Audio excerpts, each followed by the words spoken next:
Le note della canzone My Way dell'intramontabile Frank Sinatra, canzone che lei tanto amava, eseguita dai professori d'orchestra del suo caffè, il Caffè Florian, sono state uno dei momenti più struggenti dell'ultimo saluto a Anna Rita Panebianco, la manager 56enne del Caffè Florian, la cui vita è stata stroncata lo scorso 8 marzo da un tragico incidente in laguna. Le esequie sono state celebrate nella Basilica dei Santi Giovanni e Paolo e poi, al termine della cerimonia, presieduta dal parroco fra Filippo Rubini e concelebrata dal diacono Guglielmo Fasan, l'omaggio musicale all'esterno.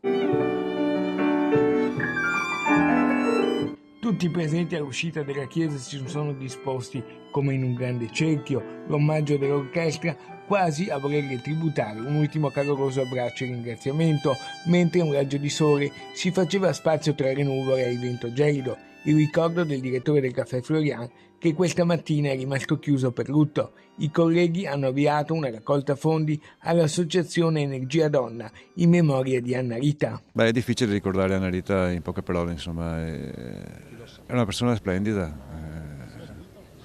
è solare, accogliente. Tutti si sono stretti alla figlia Sonia, alla mamma Lucia, le sorelle Isa e Marilena, i nipoti e tutti i parenti, in rappresentanza della città, l'assessore Sebastiano Costalonga con la fascia tricolore, l'ultimo abbraccio di Venezia al sorriso della Panebianco, prima che il feretro prendesse la strada di Palese in provincia di Bari, suo luogo natale dove riposerà per sempre. L'accoglienza era il suo forte, insomma, faceva ogni cliente, chiunque, lo faceva stare